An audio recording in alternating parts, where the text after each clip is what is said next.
All right, guys, let's talk a quick tactic on how to create a smoke field to get away from a possible situation. So over here, we got two Escher. They're trying to get out of an ambush scenario, but unfortunately, they got a Butcher behind them. And they got Skinners over here waiting to intercept. Everybody's just closing in around them. Something that you might use, you might spend 15, 30, 60 points on getting everybody smoke grenades that you can. And this is something you could try, is to create a smoke field to block up the battlefield and make multiple areas where no attacks can happen.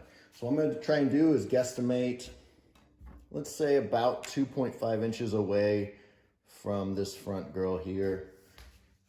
Now the max range is 9 inches because it's strength times 3, but let's see how far away I got it there. It's about 2 inches, so a little close, but that's okay. That's going to keep me safe. Now let's say it's a regular Escher, so I need a 4+ to hit that grenade.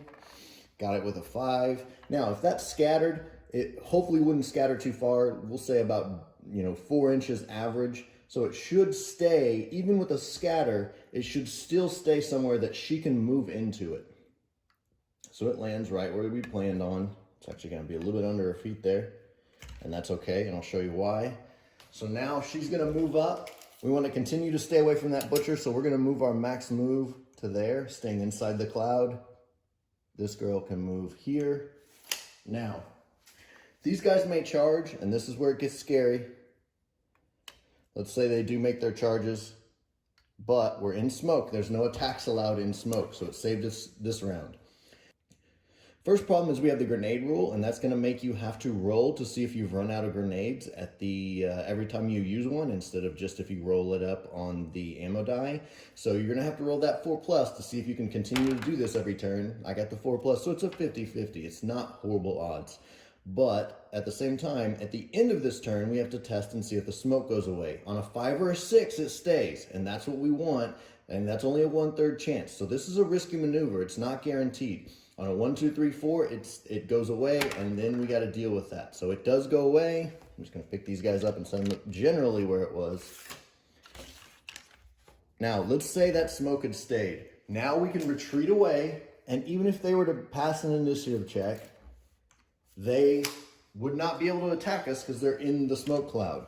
But as you can see, the smoke cloud did dissipate, so now it gets risky. We have to do a retreat, and also only one of us would get to retreat away. Maybe, I guess, if maybe one of us is a leader, you could do a group action here and retreat both units away.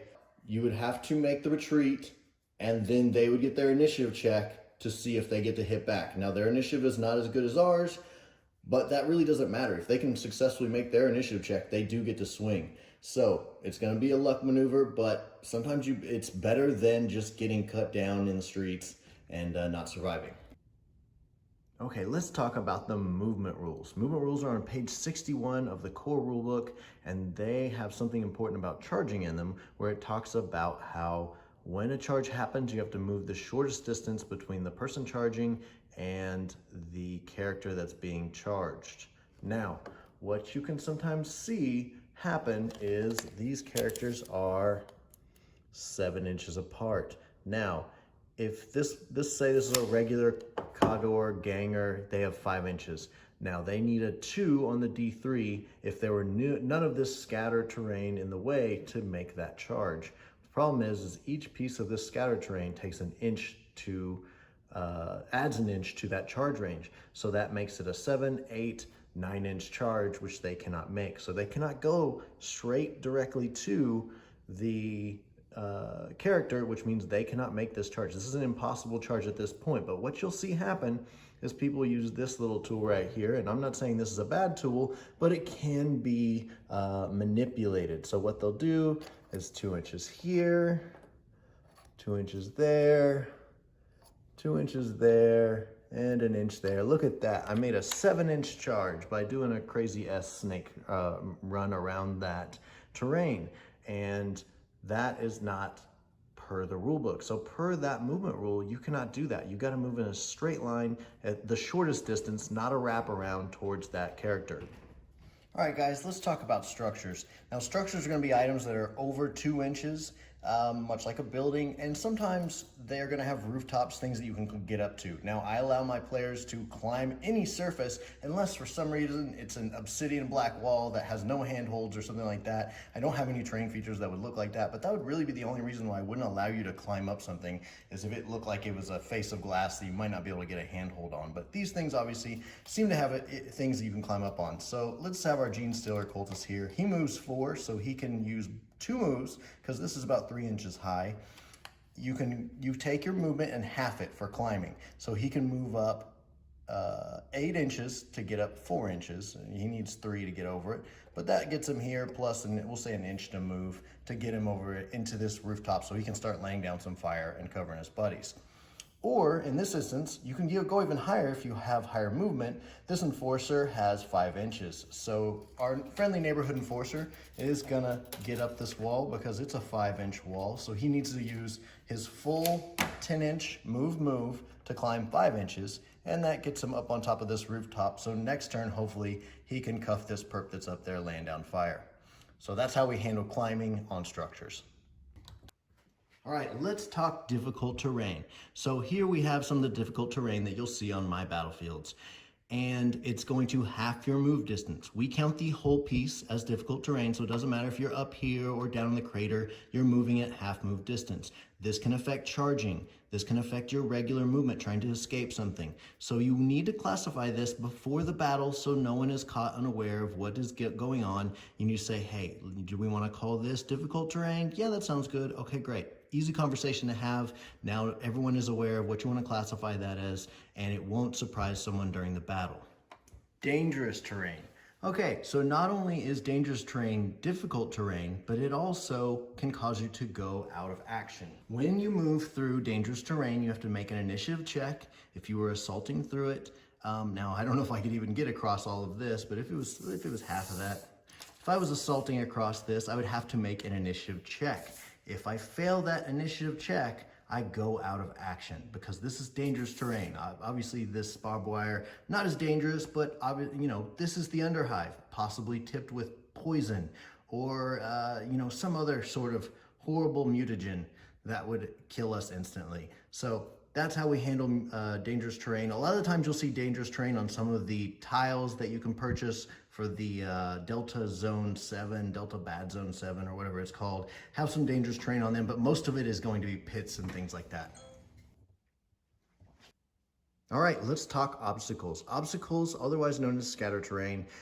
You'll get D6 of these on a battlefield most of the time if you're allowed to set it up, and it's going to give you partial or full cover, depending on where you are behind it. Now, if you're getting pinned consistently here, you may want to consider moving around and getting into the more full cover areas of a scatter terrain piece. Something you can do if you continue to see yourself get pinned here and every time you stand up, you get knocked right back down.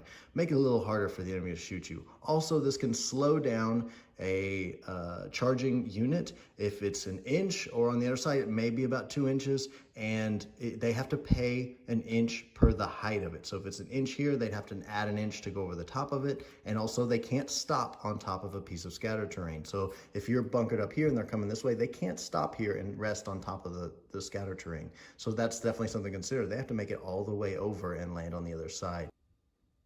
Ladders and stairs. Ladders and stairs do not inhibit your movement, but there's one difference that I do make in our campaigns, and that is that ladders, I can charge up, so I can make this charge, no problem, and get into contact with him. But in the instance of climbing, it just doesn't seem reasonable that you could possibly have a person here. Our Gene Stealer Cultist is unaware of this guy sneaking up. He makes a charge. It seems silly to me to charge up a ladder and or down a ladder. So I don't allow charges up and down ladders. I would allow it up and down stairs, but that's just a personal preference that I put into our games. All right, let's talk ductways. Here we have the ductway, and a lot of people will forget to place this during a Zone Mortalis placement. You are allowed to get 1 each per player, so you can have usually 2 on a board, unless it's a multiplayer game, etc.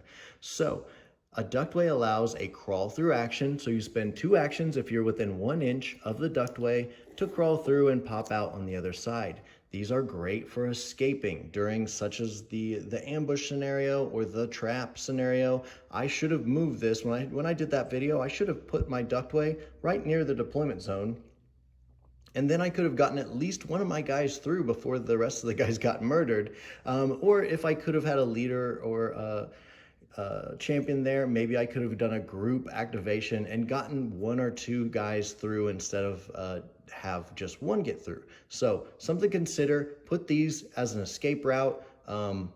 It's a great way to move through a Zone Mortalis board.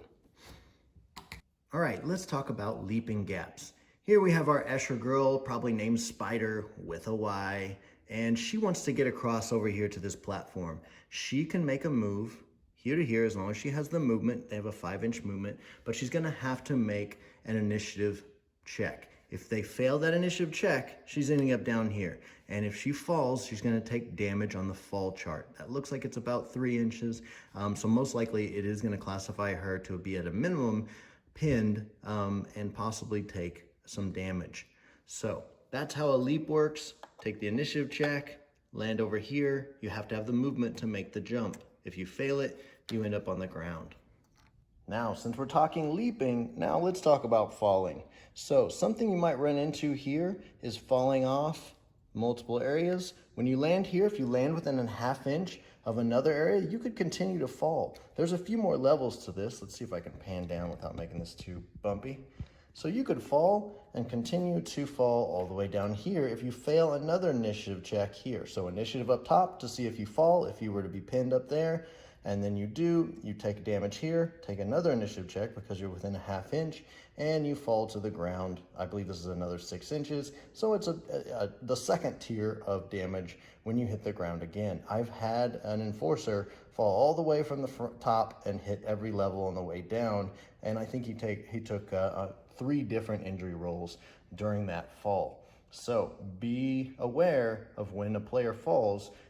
I like this for story. It looks amazing, it feels right, and that's why I like to do this. It's a cool rule to know because you might take damage all the way down. Now, most of the time it's a strength 3, 1 damage. It's not gonna annihilate you unless you fall a decent distance. When you get in the 12-inch range, it starts to do some damage. But those 3 to 6 inches, not so bad. All right, last thing on the agenda is jumping down. So say we got a spry Escher here, and she wants to jump all the way down to the ground so she can continue on her mission. So for the first 3 inches, if she wanted to jump to here, that's 3 inches. That's a regular initiative roll, but if she fails it, she is considered to fall that 3 inches. Now, if she wants to jump 6 inches all the way to the ground down here, now it's -1 for every 3 inches after the first 3. So she's gonna go from a 3+ to a 4+ to make this jump here. So still not horrible odds, 50-50. She jumps down there. If she fails it though, she's gonna be pinned and take the damage for the 6-inch fall. Hey guys, I just want to thank you real quick for all your comments and all your support. I'm going to continue to make a lot more content, and don't forget, let me know what gangs you want to see. I'm going to try and do some gang reviews coming up soon, and I need to know what gangs people want me to focus on. Also, don't forget the 3 tenets of Static's tactics. First one, more bros equals more goes. If you can have more people on the table through attrition or just plain output, you're gonna have more goes than the opponent, which is gonna give you the advantage. So if it's between getting 2 new gangers or that new plasma gun, I always say get more bodies. You'll get the plasma gun over time just through winning scenarios by having more guys. Second rule, pinning is winning. This is probably one of the most important to me because if you can pin the opponent, he only gets 1 action next turn. Well, you'll get a full 2. If you can keep them pinned, it helps if you got more bros, then he is only going to get half as many action as you every single turn. So don't get frustrated when you're only pinning that opponent. I promise you'll get those rolls and start to get those injuries over time, especially if you're pinning your opponent. And third, know your rules. I know this sounds cliche, but knowing the rules is half the battle. So that's what I'm trying to do here, educate you guys on the rules and have an open community so we can talk about all these things and communicate and get to be better players. Thanks guys, Static out.